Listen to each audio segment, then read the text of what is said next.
Gėlių pilname ir kvapniame sode gyveno minkštas ir gracingas persų kačiukas vardu Kaspinėlis.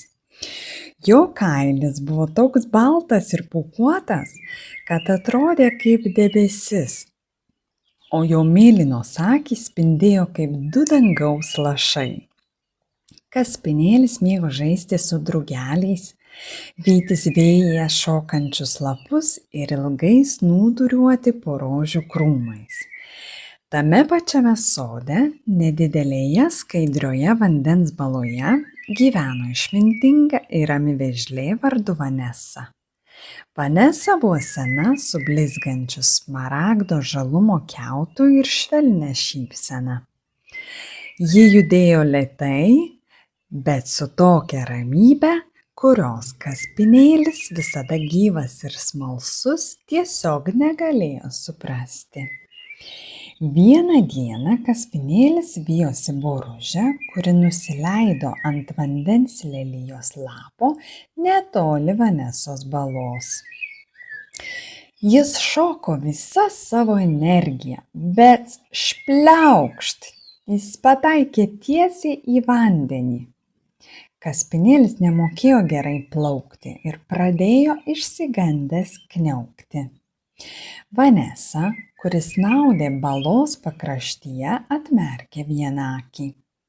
Pamačiusi baltą kačiuką, besitaškantį vandenyje, su vis labiau šlapiančia uodega, ji lėtai pajudėjo link jo. Nesijaudink, mažasis Kaspinėli, Vanesa tarė ramiu ir raminančiu balsu. Įsikibk į mano kiautą. Kaspinėlis drebėdamas sugebėjo įsikibti į lygų Vanesos kiautą. Vėžlė savo lėtu, bet pastoviu tempu švelniai nunešė jį į krantą.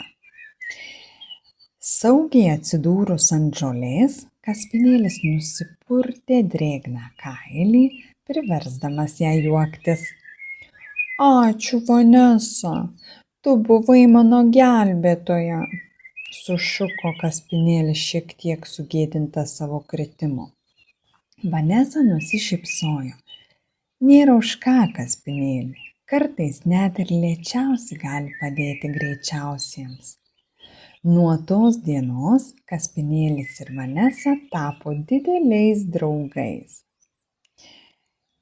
Kaspinėlis suprato, kad Vanesos ramybė ir kantrybė buvo tokios pat vertingos kaip ir jo judrumas. Jis dažnai sėdėdavo prie balos, klausydamasis vėžlės pasakojimų apie sodą, metų laikus ir vabzdžių paslaptis. Vanesa savo ruožtu mėgavosi stebėdama Kaspinėlio akrobatiką ir klausydamasi jo greitų nuotykių. Taigi, kačiukas Kaspinėlis ir vėžlė Vanesa parodė visiems, kad draugystė neturi būti vienoda, tik tikra.